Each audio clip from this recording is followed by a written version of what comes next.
فَإِن نُزِحَ مِنْهَا بِدَلْوٍ عَظِيمٍ قَدْرُ مَا يَسَعُ مِنَ الدِّلَاءِ الْوَسْطِ احْتُسِبَ بِهِ وَإِنْ كَانَ الْبِيرُ مَعِينًا لَا يُنْضَحُ وَوَجَبَ نَزْحُ مَا فِيهَا أَخْرَجُوا مِقْدَارَ مَا فِيهَا مِنَ الْمَاءِ۔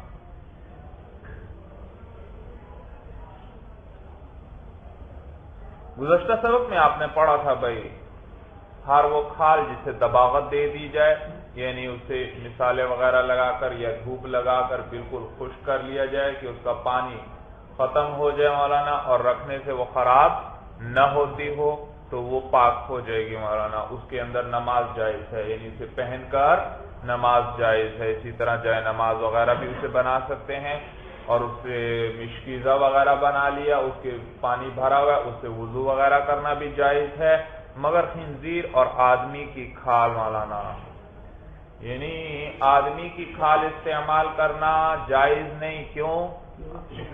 اس کے احترام کی وجہ سے، شرافت کی وجہ سے بھائی، سمجھ میں انسان کو اللہ نے اشرف المخلوقات بنایا ہے بھائی۔ اور خنزیر کی کھال بھی جائز نہیں بھائی، پاک نہیں وہ، کیونکہ دباغت سے بھی پاک نہیں ہوتی بھائی۔ اور پھر بتلایا تھا بھائی کہ کنویں کے اندر جب کوئی جانور وغیرہ گر پڑے اور مر جائے، یا مرنے کے بعد اس میں گر پڑے، تو پھر کیا حکم ہے؟ اس میں سے پانی نکالا جائے گا۔ کتنا نکالا جائے گا؟ جانور کے حساب سے بھائی۔ اب بتلایا تھا اگر چوہا ہو، چڑیا ہو، یا بڑی چھپکلی جس کا بہنے والا خون ہوتا ہے بھائی، تو ان میں سے کوئی گر پڑے تو پھر کتنے ڈول نکالنے پڑیں گے؟ 20 ڈول تک نکالنے پڑیں گے۔ ڈول بڑے ہیں تو 20 نکال لو، چھوٹے ہیں تو 30۔ اور اگر اس کے اندر کبوتر، مرغی یا بلی وغیرہ گر پڑے، گر کر مرے یا مر کر گرے، دونوں صورتوں کے اندر کتنے ڈول نکالنے پڑیں گے؟ 40 سے 50 تک نکالے جائیں گے۔ اور اگر اس میں کتا، بکری یا آدمی ان میں سے کوئی گر پڑے تو سارا پانی نکالنا پڑے گا بھائی، سارا پانی۔ یہ تو وہ صورت تھی گر کر مرا اور فوراً نکال لیا بھائی، یا مرا ہوا اس میں گرا اور فوراً نکال لیا بھائی، یا تھوڑی دیر بعد نکال لیا۔ لیکن اگر وہ جانور اس میں پڑا رہا اور پھول گیا یا پھٹ گیا تو اس صورت میں چاہے جانور چھوٹا ہو یا بڑا بھائی کیا کرنا پڑے گا؟ سارا پانی نکالنا پڑے گا۔ اور کون سے ڈولوں کی تعداد معتبر ہے بھائی؟ بعض ڈول بہت بڑے ہوتے ہیں، بعض بڑے چھوٹے ہوتے ہیں۔ کون سے ڈول معتبر ہیں؟ کہتے ہیں درمیانے درجے کے ڈول جو شہروں میں کنویں سے پانی نکالنے کے لیے استعمال ہوتے ہیں بھائی، نکالنے کے لیے۔ اور میں نے یہ بھی بتایا تھا کہ جب یہ پانی نکالیں گے بھائی فوراً کنواں کیا ہوگا؟ پاک۔ اس کی دیواروں کو دھونے کی ضرورت نہیں، پتھروں کو دھونے کی ضرورت نہیں بھائی، اور رسی اور ڈول بھی خود بخود کیا ہو جائیں گے؟ ان کو بھی علیحدہ سے دھونے کی کوئی ضرورت سمجھ میں؟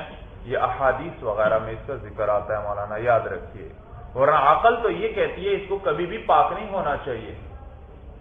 جب ایک دفعہ نجاست گر گئی ہے، اب آپ پانی نکالتے جائیں مولانا، وہ پانی جو نجس ہو گیا تھا دیواروں کو لگ چکا ہے یا نہیں بھائی؟ دیواروں کو بھی لگ چکا ہے، نجاست پانی میں پھیل بھی گئی، تو اب پانی نکالتے جائیں، جتنا اور پانی بھی آتا جائے وہ اسی کے ساتھ ملتا جائے گا، وہ بھی نجس، پھر وہ اگلا نکال لیں وہ بھی نجس بھائی۔ صورت سمجھ میں آ گئی بھائی؟ تو عقل تو یہ کہتی ہے اب اس کو پاک کرنا ممکن ہی نہیں ہونا چاہیے، لیکن شریعت میں بڑی آسانی ہے مولانا، شریعت میں بڑی آسانی، تو یہ حدیث وغیرہ سے پتہ چلتا ہے۔ کہتے ہیں فَإِن نُزِحَ مِنْهَا بِدَلْوٍ عَظِيمٍ قَدْرُ مَا يَسَعُ مِنَ الدِّلَاءِ الْوَسْطِ احْتُسِبَ بِهِ، اگر نکال لیا گیا اس سے کسی بڑے ڈول کے ذریعے بھائی، کسی بڑے ڈول کے ذریعے، قدر ما یسع، وہ مقدار جو اس میں سماتی ہے، یسع کا معنی اس کے جو اس میں سماتی ہے بھائی۔ دیکھو آپ کے پاس چھوٹا ڈول، درمیانے درجے کا ڈول ہے ہی نہیں، بڑا سا ڈول ہے، بالٹی ہے مولانا، بالٹی جتنا بڑا ڈول ہے، اب کیا کریں؟ کہتے ہیں بھائی حساب اسی درمیانے ڈول کا لگایا جائے گا، مثلا چوہا گرا تھا، 20 ڈول نکالنے تھے، اور بالٹی یا وہ ڈول اتنا بڑا ہے کہ اس کے ایک کے اندر 20 ڈول آ جاتے ہیں درمیانے درجے کے، تو کہتے ہیں ایک ہی نکال لو کافی ہے۔ صورت سمجھ میں آ گئی؟ یعنی حساب کس کا لگانا ہے؟ درمیانے ڈول کا لگانا ہے بھائی، درمیانے ڈول کا۔ تو اگر ایک ہی مرتبہ میں 20 پورے ہو جاتے ہیں، اس میں آ جاتے ہیں، ایک ہی دفعہ میں اتنا پانی نکل آیا، تو کافی ہے ایک ہی نکال لو وہ ڈول بھائی۔ اور اگر مثلا ڈول ذرا اتنا بڑا نہیں ہے، اس میں درمیانے درجے کے 5 ڈول آتے ہیں، اب کتنے ڈول والے نکال لو؟ 4 نکال لو بھائی، پھر 20 پورے ہو جائیں گے۔ صورت سمجھ میں آ گئی؟ یہی بات بتلا رہے، کہتے ہیں فَإِن نُزِحَ مِنْهَا بِدَلْوٍ عَظِيمٍ، اگر نکالا گیا اس کنویں سے کسی بڑے ڈول کے ذریعے، کیا نکالا گیا؟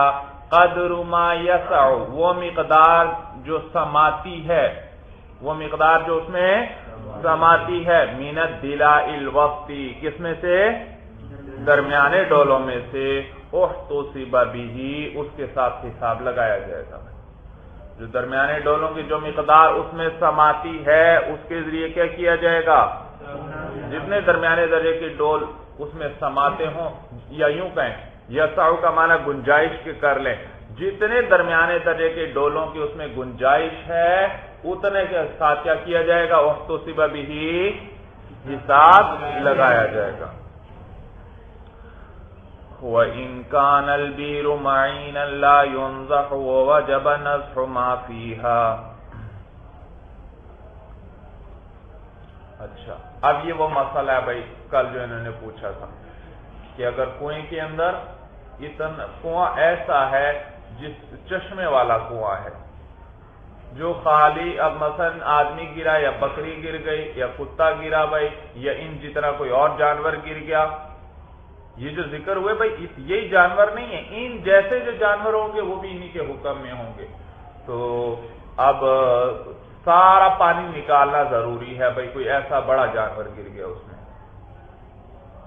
لیکن وہ کنواں ہے چشمے والا، وہ خالی ہو ہی نہیں سکتا، پانی نکالو اور آ جاتا ہے، نیچے سے نکالو اور آ جاتا ہے بھائی۔ صورت سمجھ میں آئی؟ اب کیا کیا جائے گا؟ کہتے ہیں کہ بھئی اب تو خالی کرنا ممکن ہی نہیں ہے، آپ لگے رہیں ڈول نکالتے رہیں، پانی نیچے سے آتا رہے گا، خالی تو ہو نہیں سکتا۔ کہتے ہیں بس پھر اتنی مقدار نکال دو جو کنویں کے اندر پانی تھا بھائی، جتنی مقدار کنویں کے اندر پانی کی تھی وہ مقدار نکال دو، پھر چاہے اور آتا جائے ساتھ، لیکن جب اتنی مقدار آپ نکال لیں گے تو پھر کنواں کیا ہو جائے گا؟ پاک ہو جائے گا۔ صورت سمجھ میں آ گئی بھائی؟ دیکھیے بھائی، وَإِن كَانَ الْبِئْرُ مَعِينًا، اور اگر کنواں جو تھا جاری تھا، یا یوں کہیں وَإِن كَانَ الْبِئْرُ مَعِينًا، اور اگر کنواں کیا تھا؟ چشمے والا تھا، لا يُنْضَحُ، خالی ممکن نہیں ہے اس کو خالی کرنا، وَوَجَبَ نَضْحُ مَا فِيهَا، اور واجب ہو چکا ہے نکالنا اس جو کچھ اس میں ہے، یعنی سارا پانی نکالنا واجب ہو چکا، کوئی ایسا جانور گرا تھا جس کی وجہ سے سارا پانی نکالنا واجب ہو چکا ہے، اخرجو، تو نکالیں گے مقدار ما فیہا من الماء، وہ مقدار جو اس کے اندر ہے پانی کی، جتنی مقدار پانی کی اس میں موجود ہے اس کو کیا کر لیں گے؟ نکال لیں گے۔ صورت سمجھ میں آ گئی؟ آپ کیسے نکالیں گے؟ کیسے پتہ لگے گا اتنا پانی نکال لیے یا نہیں نکال لیا؟ فقہا نے اس کا بھی طریقہ بیان فرمایا، کہتے ہیں کنویں کا بھائی، کنویں کے اندر جتنا پانی کھڑا ہے بھائی، کنویں کے ساتھ قریب ایک اور اس جیسا گڑھا کھود لو، اتنا ہی چوڑا ہو، اسی کی طرح بنا لو بھائی، اور دیکھ لو مولانا، لکڑی وغیرہ کنویں میں ڈالو مولانا، لکڑی پہ نشان بن جائے گا جہاں تک پانی ہے، مثلا پانی 15 فٹ کھڑا ہے کنویں کے اندر، اور اس کی چوڑائی وغیرہ کتنی ہے؟ گولائی مثلا 8 فٹ ہے، تو اب کنویں کے ساتھ ایک گڑھا کھودو، 8 فٹ کیا ہو اس کی گولائی یا چوڑائی جو کہہ لیں وہ ہے، اس کا قطر 8 فٹ ہے مولانا، اور کتنا گہرا کر لیں؟ 15 فٹ کر لیں یا زیادہ کر لیں، جتنا بھی کر لیں، اب کنویں سے پانی نکالتے جائیں اور 15 فٹ جب اس میں پانی گڑھے میں کھڑا ہو جائے، اس کا مطلب ہے آپ نے کیا کیا؟ سارا پانی نکال لیا بھائی۔ صورت سمجھ میں آ گئی سب کو بھائی؟ ایک یہ صورت ہے، یہ صورت ذرا مشکل ہے کیونکہ اتنا ہی گڑھا کھودنا پڑے گا، پھر پانی نکالنا پڑے گا۔ ایک اور صورت بھی ہے، اگر وہ ممکن ہو وہاں پر بھائی بہت تیزی سے کنواں نہیں بھرتا بھائی، پانی نکال لیتے ہیں لیکن چند منٹوں بعد آہستہ آہستہ پھر اتنا ہو جاتا ہے پانی۔ اب آپ کیا کریں؟ کنویں کے اندر ایک لکڑی ڈالیں، پانی کا نشان بن جائے گا۔ مثلا کتنا پانی کھڑا ہے بھائی؟ کتنے فٹ ہے؟ چلو 10 فٹ پانی ہے فرض کریں بھائی کنویں کے اندر کھڑا ہے۔ اب آپ کیا کر لیں؟ اکٹھے جلدی جلدی بھائی 100 ڈول پانی کے فرض کریں نکال لیں، 100 نکال لیں یا 50 نکال لیں۔ 50 نکالنے کے بعد اب پھر لکڑی وہ ڈالیں اور دیکھیں کتنا کام ہوا ہے۔ مثلا 1 فٹ کم ہو گیا۔ کتنا ہوا کم؟ 1 فٹ۔ معلوم ہو 1 فٹ میں کتنے ڈول ہیں؟ 50 ڈول ہیں، تو 10 فٹ میں کتنے ہو جائیں گے؟ 500 ڈول ہو جائیں گے۔ تو بس مولانا اب 50 ڈول آپ نکال چکے ہیں، 450 ڈول اور نکال لیں بس بھائی، کنواں خالی بھی نہیں ہوا اور اتنی مقدار بھی آپ نے اس سے کیا کر لی؟ نکال لی۔ صورت سب کو سمجھ میں آ گئی بھائی؟ تو کہتے ہیں وَإِن كَانَ الْبِئْرُ مَعِينًا، اور اگر کنواں جو تھا وہ جاری پانی والا تھا، لا ينزح، وہ خالی نہیں ہو سکتا، وَوَجَبَ نَزْحُ مَا فِيهَا، اور واجب ہو چکا ہے نکالنا ما وہ اس پانی کا فیہا جو اس کے اندر ہے، اخرجوا تو نکال لیں گے مقدار ما فیہا من الماء، وہ مقدار جو اس کے اندر ہے پانی کی۔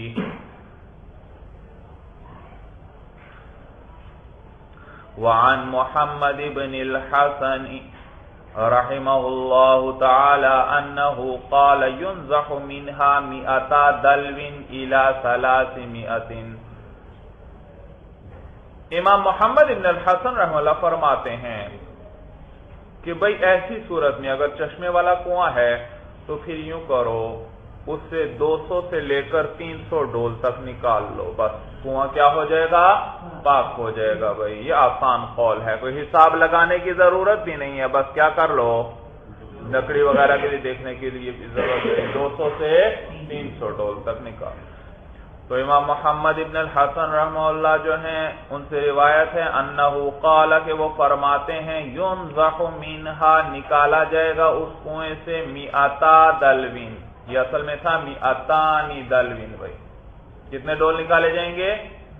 نون اضافت کی وجہ سے گر گیا بھائی، تو 200 ڈول الی 300، کتنے تک؟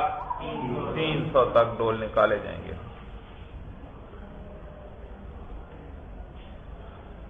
یہ صورت سمجھ میں آ گئی بھائی؟ یہاں تک ہر قسم کے جانوروں کا حکم بیان کر دیا، اور میں نے بتلایا تھا بھائی دیکھو 3 قسم کے انہوں نے جانور گنوائے، ایک چوہا اور اس کے برابر کے، ایک مرغی اور بلی اور اس کے برابر کے، اور تیسرا بکری کتا اور انسان وغیرہ اور ان کے برابر کے سب جانور۔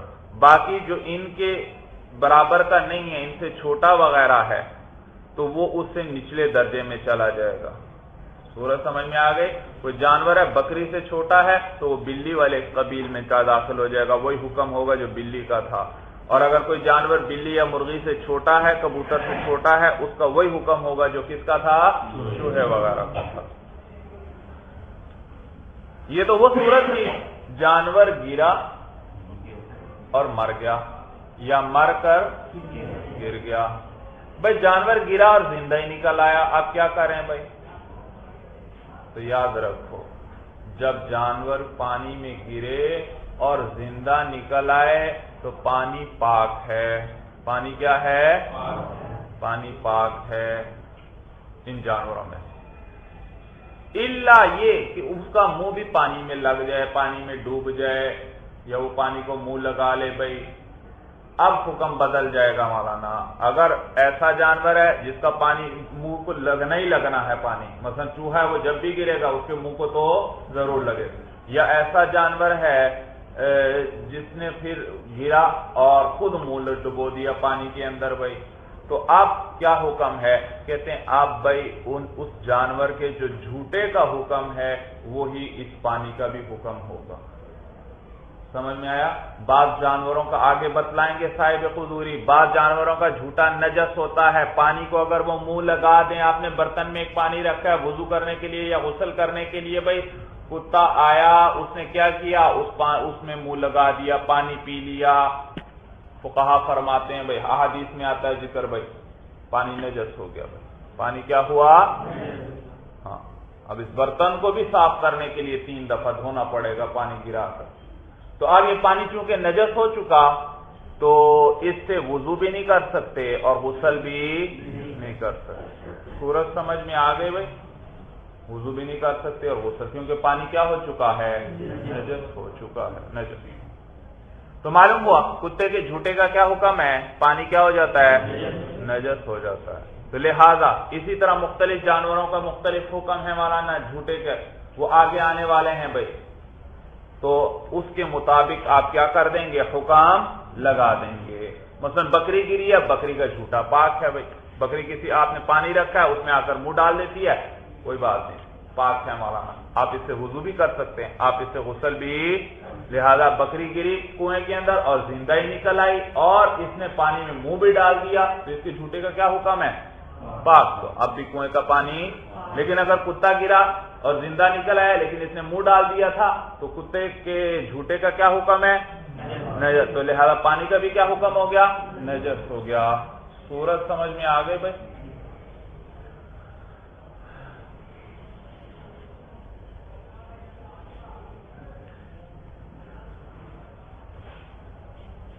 آگے آپ کو مسئلہ بتلا رہے ہیں بھائی، یہ تو وہ صورت تھی آپ کے سامنے چیز گری بھائی، آپ کے سامنے مسئلہ ایک وہ صورت ہے، یہ یوں کہیں بھائی ایک کنویں میں سے جانور مرا ہوا نکل آیا بھائی، پتہ ہی نہیں ہے کس وقت یہ گرا ہے، اور اسی کنویں سے وضو بھی کرتے ہیں، غسل بھی کرتے ہیں، کپڑے بھی دھوتے ہیں۔ اب کیا کریں مولانا؟ کنویں کے پانی نکال رہے تھے، بیچ میں سے کیا نکل آیا بھائی؟ مرا ہوا جانور نکل آیا، مثلا مرا ہوا چوہا آ گیا ڈول کے اندر، او ہو یہ تو اس کے اندر معلوم ہوا چوہا گر کے مرا ہے بھائی، اب کیا کریں؟ تو یاد رکھو مولانا، فقہائے کرام فرماتے ہیں اگر وہ پھولا اور پھٹا نہیں تو 1 دن 1 رات کی نمازیں لوٹا لو، کیونکہ 1 دن معلوم ہو یہ قریب کے زمانے میں گرا، زیادہ دیر اس کو نہیں ہوئی، تو 1 دن 1 رات میں آپ نے جب اس کنویں سے یوں کہو اس 1 دن رات میں جتنی مرتبہ اس کنویں کے پانی سے آپ نے وضو کر کے جو نمازیں اور پڑھی، جو وضو کی اور نمازیں پڑھی، وہ نمازیں کیا کر لو۔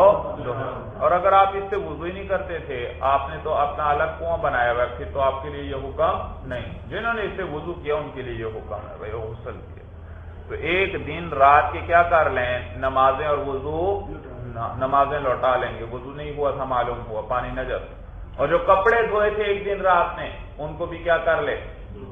دوبارہ دھو۔ صورت سمجھ میں آ گئی؟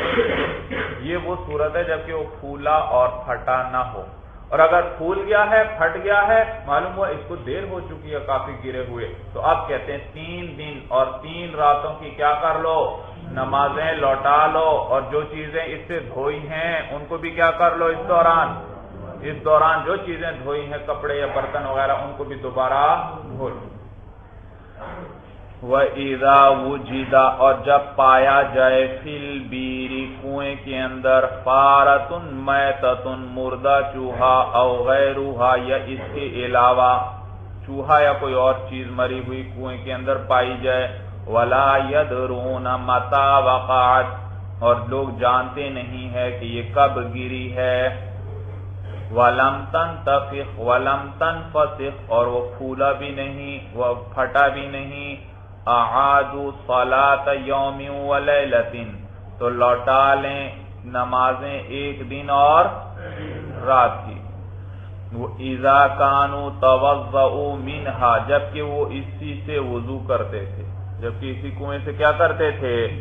وضو کرتے تھے۔ تو وغسلوا كل شيء اصابه ماؤها، اور دھو لیں ہر اس چیز کو اصابه ماؤها جس کو پہنچا ہے اس کا پانی۔ بھائی جس چیز کو بھی اس کنویں کا پانی اس ایک دن رات میں پہنچا ہے، ان ساروں کو کیا کر لیں؟ دھو لیں۔ ترجمہ سمجھ میں آ رہا ہے سب کو بھائی؟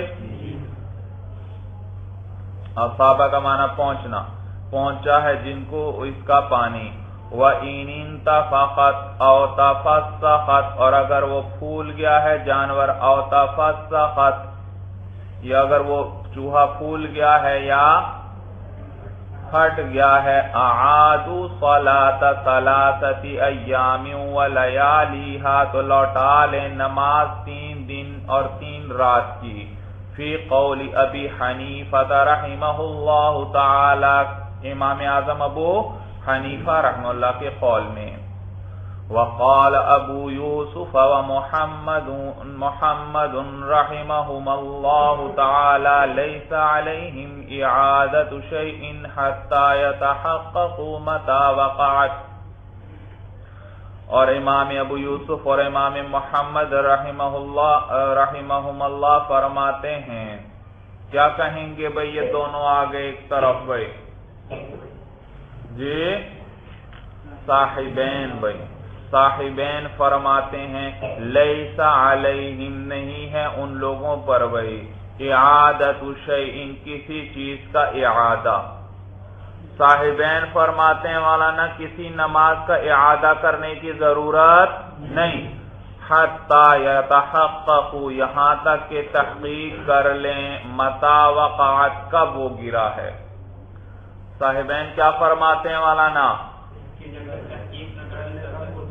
ہاں صاحبین فرماتے ہیں ابھی پتہ لگا چوہے کا تو ابھی کا ہی ہم حکم لگا دیں گے، ابھی کا یعنی اب جب ہمیں ناپاک ہونے کا پتہ چلا اسی وقت سے کنواں ناپاک ہے، اس سے پہلے ناپاک نہیں، جب تک تحقیق نہ ہو جائے، پتہ نہ چل جائے۔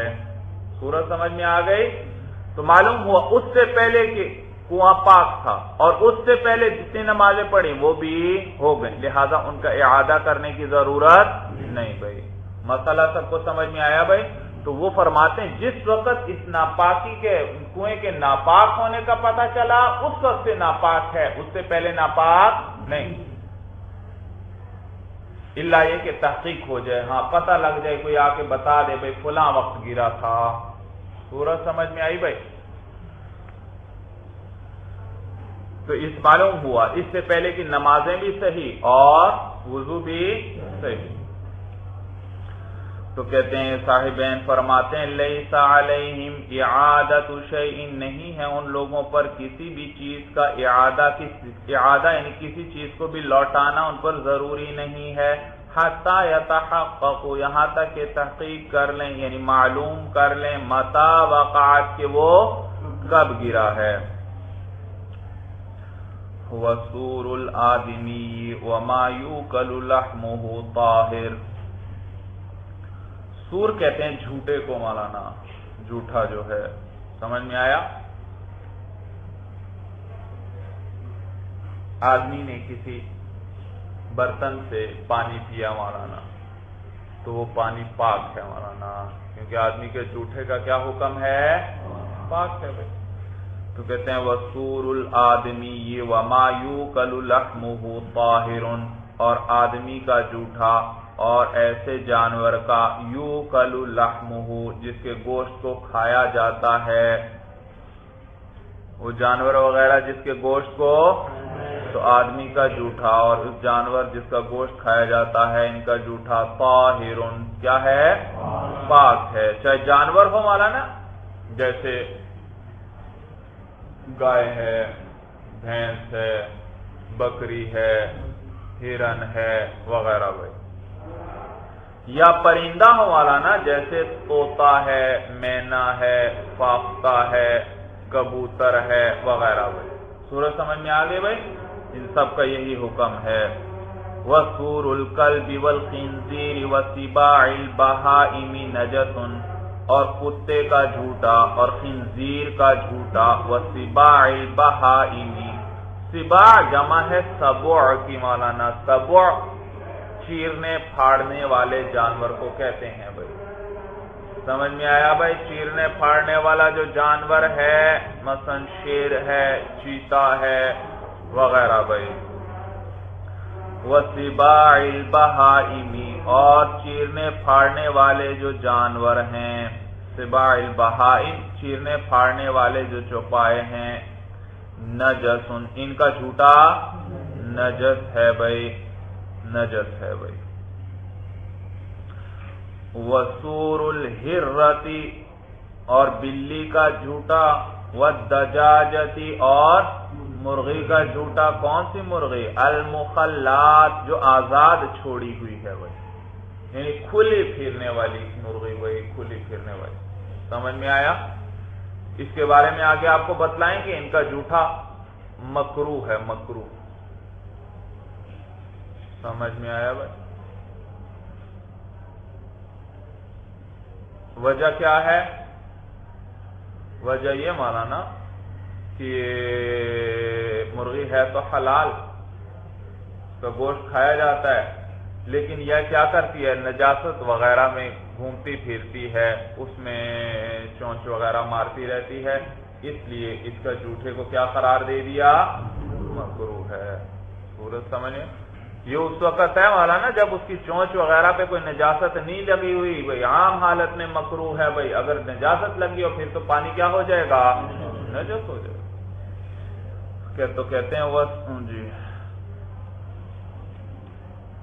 اچھا، تو کیا مسئلہ پڑا بھائی؟ آدمی کا جھوٹا پاک ہے، پاک ہے مولانا، سمجھ میں؟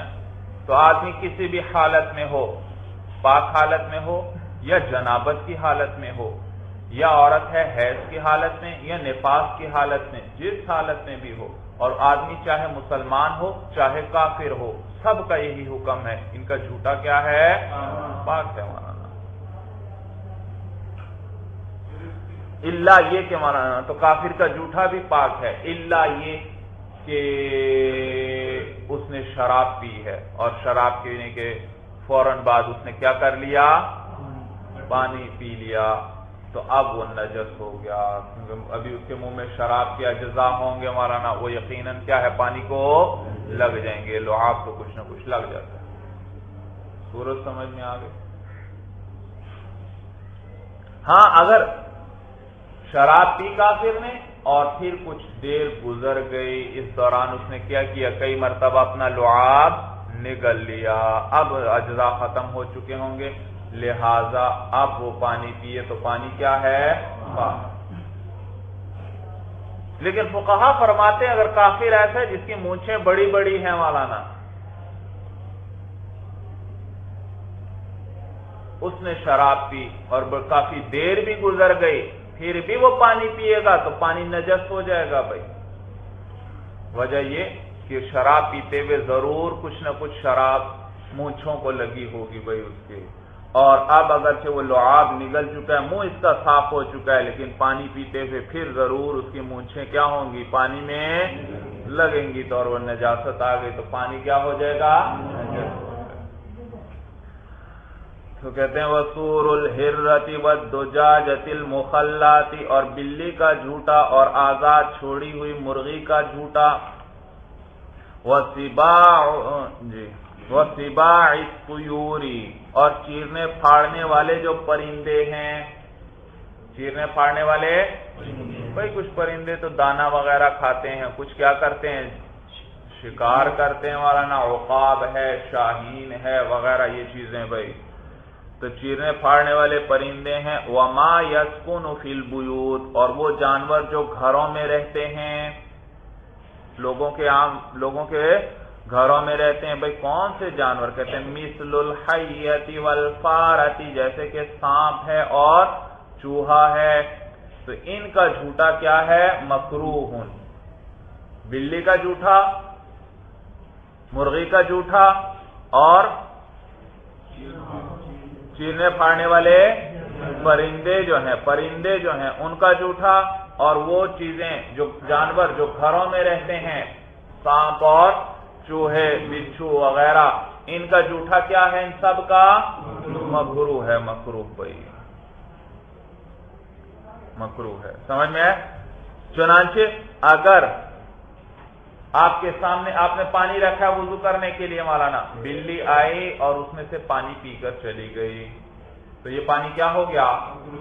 مکروہ ہو گیا۔ لہذا اگر اور پانی نہیں ہے، اگر اور پانی ہے تو پھر اس پانی سے وضو نہیں کرنا چاہیے، اور اگر اور پانی نہیں ہے تو پھر کیا کر سکتا ہے؟ اس پانی سے وضو کر سکتا ہے، سمجھ میں؟ اس کا جوٹھا پاک تو ہے لیکن مکروہ ہے، اور پانی ملے تو پھر اس سے وضو نہیں کرنا چاہیے، غسل نہیں کرنا چاہیے۔ صورت سمجھ میں آ گئی بھئی؟ یہ عام حالات میں ہے، لیکن اگر بلی نے چوہا کھایا بھائی اور پھر فوراً آ کر کیا کیا؟ پانی پی، اب پانی نجس ہو جائے گا مولانا، کیونکہ اس کے منہ میں یقیناً کیا ہوگا؟ خون کے ذرات ہوں گے، خون کے اجزاء ہوں گے، اور خون تو ہے نجس، لہذا پانی میں منہ ڈالتے ہی پانی بھی کیا ہو گیا؟ اب اس سے وضو اور غسل کرنا جائز نہیں۔ یہ تب ہے کہ چوہا کھاتے فوراً آ کر کیا کرے؟ پانی میں منہ ڈال۔ لیکن اگر تھوڑی دیر بیٹھی رہی، اور آپ نے دیکھا ہوگا بلی کیا کرتی ہے؟ زبان کے ذریعے اپنا منہ صاف کرتی رہتی ہے، دیکھا ہے یا نہیں کبھی؟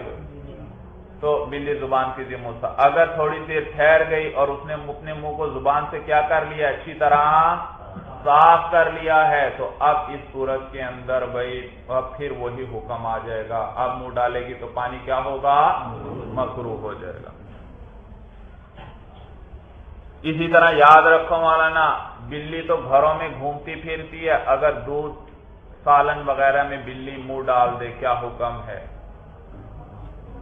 تو علماء فرماتے ہیں بھائی اگر اللہ نے سب کچھ دیا ہوا ہے، ایسا آدمی ہے جسے اللہ نے سب کچھ دیا ہوا ہے، تو اس سالن کو، اس دودھ کو نہ کھائے نہ پیے بھائی۔ اور اگر غریب آدمی ہے بھائی تو پھر اس کے لیے استعمال کرنا درست ہے بھائی، درست ہے بھائی، بلکہ اس غریب ہے تو اس کے لیے کہتے ہیں مکروہ بھی نہیں ہے، بلکہ وہ بالکل کیا ہے؟ پاک ہی ہے بھائی۔